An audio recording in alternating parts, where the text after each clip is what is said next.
Hello and welcome to Death Knights of Krynn, and this will be part 19.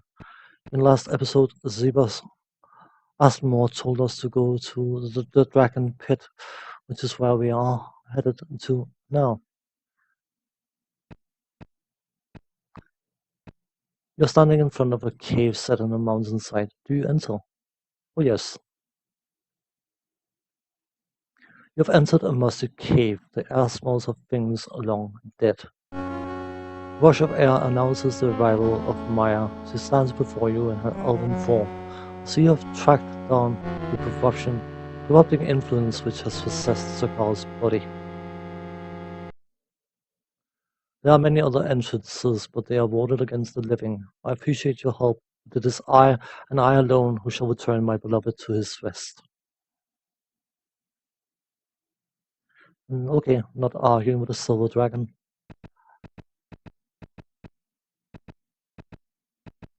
You've reached the edge of a steep precipice. The tunnel continues on the other side, but it's too wide to jump.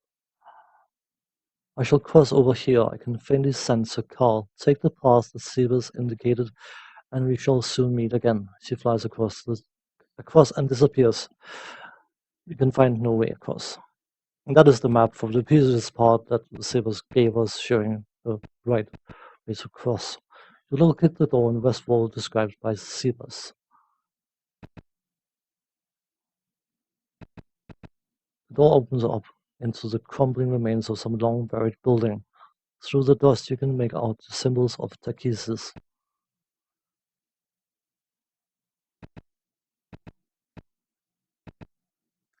Lights are stalking about the decomposing body of a knight. Suddenly the body shudders and twists. The knight forms darkens into a white. His watching howls, "More to slay, more, more, more! More to turn, more, more, more." Nothing happened.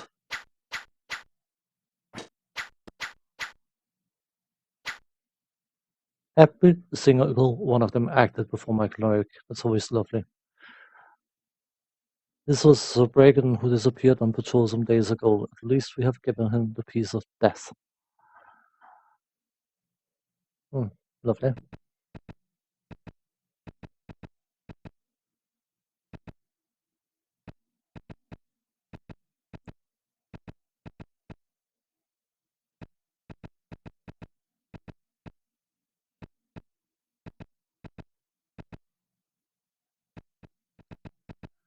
Just running around in circles. The Red Wolf walks out on thin air. Have you come to die? Your pretty dragon has fallen. Run away, perhaps you will survive. As the wolf disappears, other takes his place. Harsh laughter fades with the beast. I was just running around in circles and I didn't necessarily want you to watch me be confused for 2 minutes, so I decided to cut it out. That's why the fate morph.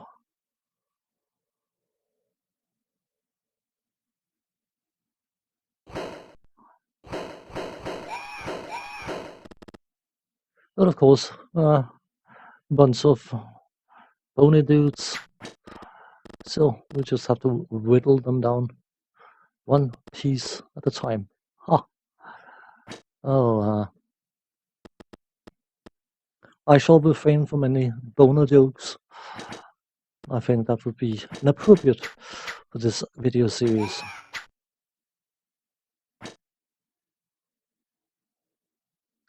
It might be a bit hard on people's intelligence. Oh, I made one anyway. Oh, a bad one, but it was a joke. Attempted one.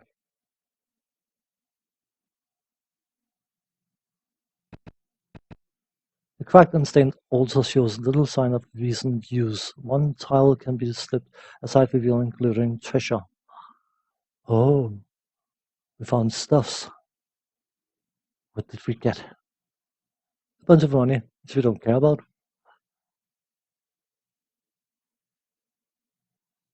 Clerk scroll, white moose scroll, shield, and plate mail. Those are probably far more interesting.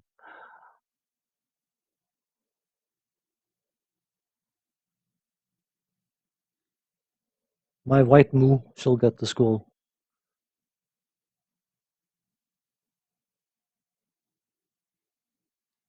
Will summon a herd of cows? No, no, no, it won't. Moo, moo, moo, moo, moo.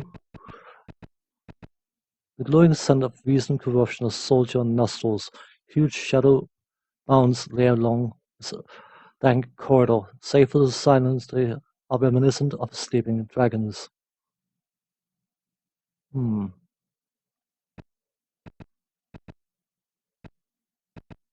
Entering disturbs the huge shapes filling the temple. A bunch of undead dragons, but they've lost their ability to do anything other than being big and bulky, so we are not overly concerned about them. No breath attack of any concern, but they don't have breath attack, so that's very simple. Their melee abilities are something you can ignore.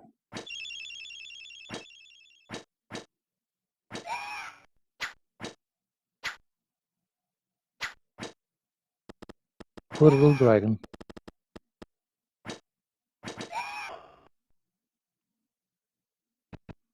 Some of the huge shapes begin to move. More of them.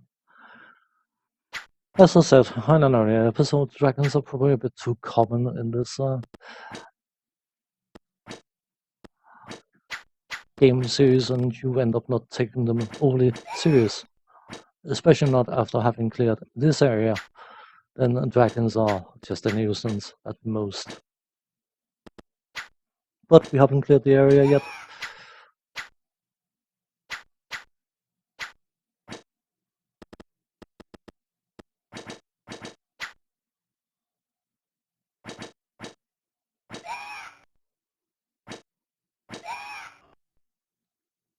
They're not giving an awful lot of experience either.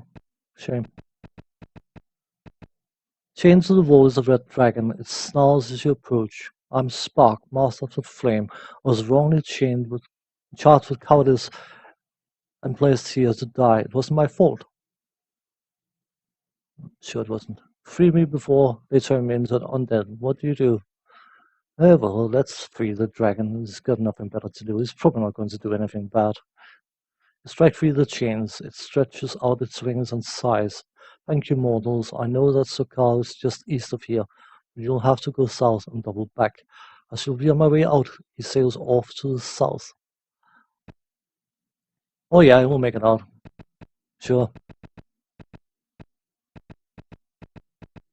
Some of the huge shapes begins to move. Red Dragon is an evil dragon, but as he claimed, he was wrongly accused, and I mean, obviously we have to free him. It's not because he serves as an indication of an area we shouldn't try to pass. No, not at all. That's not the reason we freed him. If it wasn't for me showcasing the game in this video series, I wouldn't have freed him at all. I would have completely ignored him.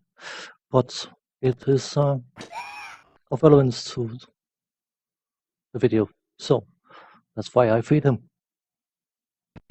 You'll get far, don't worry.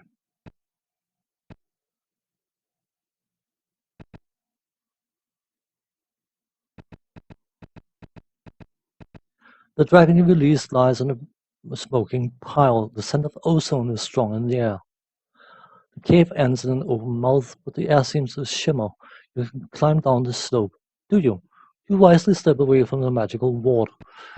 It's a ward that will kill anything living.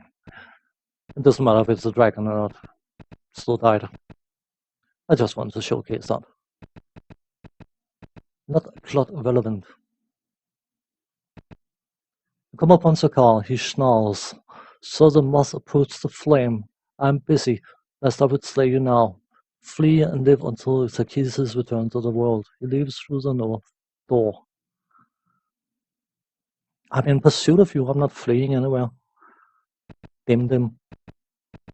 Sakal pauses at the corner. Since you seek death so avidly, so be it. Wolf, dispose of this carrion. He rounds the corner. The evil beast forms before you once again. I've warned you of the foolishness of your quest. Now thus ask that I make his view more clear. Its muscles ripple beneath the fetid flesh, even. So we get to finally deal with the Dread Wolf. But surprise, surprise, because we haven't missed out on any areas and been leveling up and finding the different pieces of equipment, the Dread Wolf is not a major issue.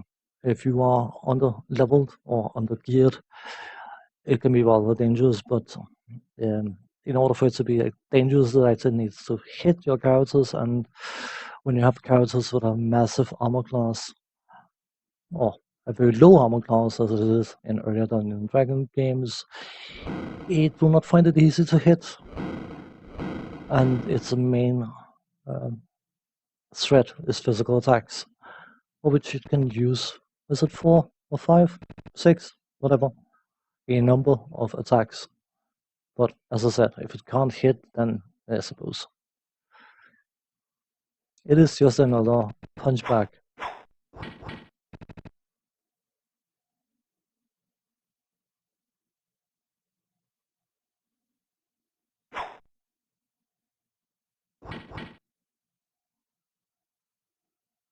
You come to this area with a party that hasn't been clearing the extra areas and haven't been getting the extra pieces of equipment you can find strewn about.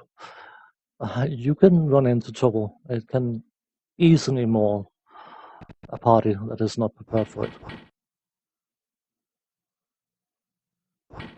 But my point is, you don't have to cheese the game to have powerful characters. A Flame Touch, by the way, is a spell that you can cast on yourself or on other characters in touch range, which will add fire damage to your melee attacks, just to speed up the fight a bit. The skeletons are not resistant to that extra damage apparently, so it all helps.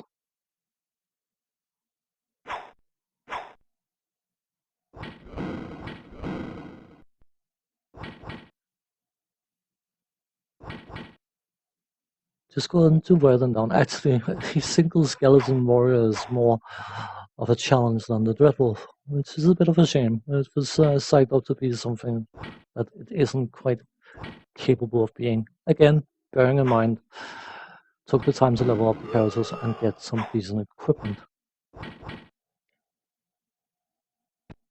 I'm just playing on normal difficulty because the only thing a higher difficulty setting does is to add more health to the enemies. It just prolongs the fights and there's no point. It doesn't necessarily make it harder, just make all the fights last 30 seconds to 2 minutes longer, basically. So, we're done. The dread wolf lies at your feet, it moans. My death will aid you little. Takesis will return me when she walks upon Krynn. The light fades from its eyes. Well, Takesis just have to walk Krynn first, you know?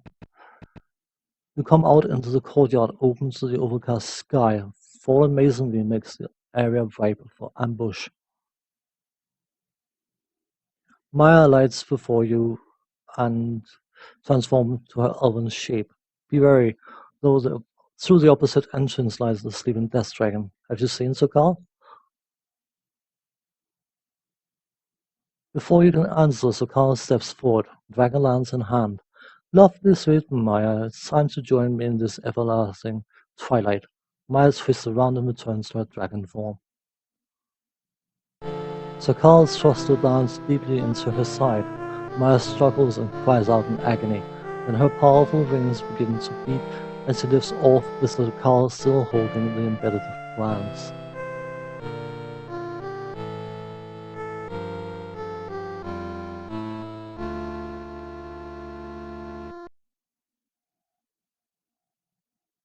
As the pair disappears into the clouds, a roar issues from the far entrance.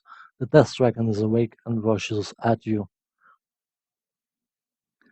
I'm fairly sure that can breathe death, which is basically a death spell in a massive AoE effect, but if it doesn't get a chance to use its ability, then it won't really matter, will it?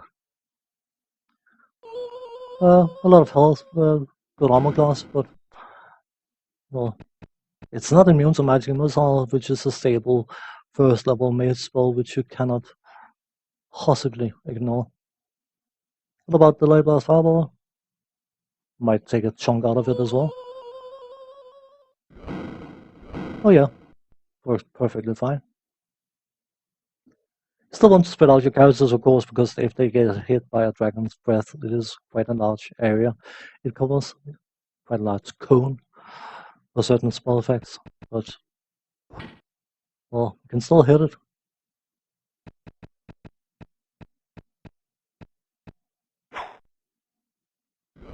Yeah, 60 points of damage. He survived.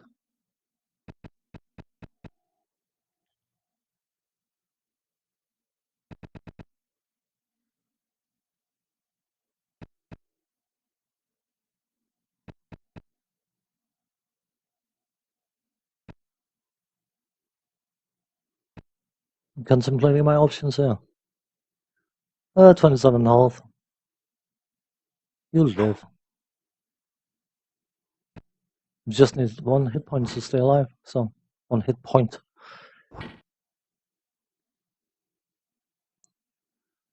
And another magic missile or two should take care of that little naughty dragon. 2 HP left. Not any longer.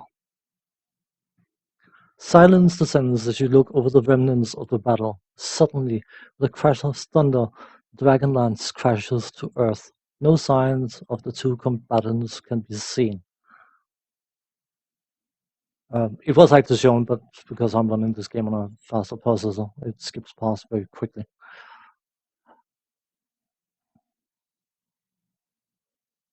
Let us take broken item numero uno, Footman's Dragonlance.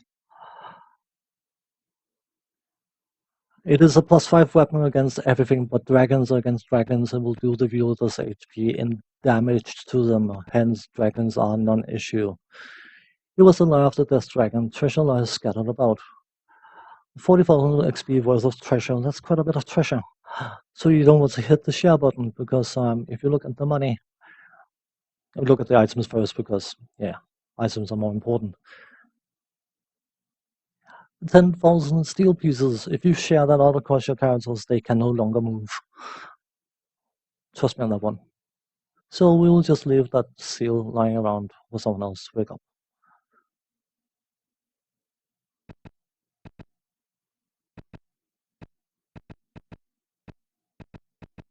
You find a coiled rope bridge next to the deep chasm. With a few throws, you connect it to the other side. Do you cross? Of course. Just want to head out now.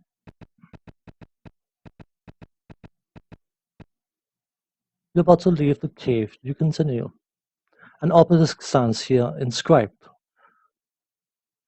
For Maya and Sakal Guardsman, the war is over. They have found the peace that was denied them for so long. The symbol of Paladin is carved below. Beyond the distant ridge, you note a streak of silver and one of gold rise into the clouds. So, we will have to go and find Sebas and get on to join us, as he said he would do once we were done here. But that will be for next part. So as for now, thanks for watching. Take care. See you next time. Bye-bye.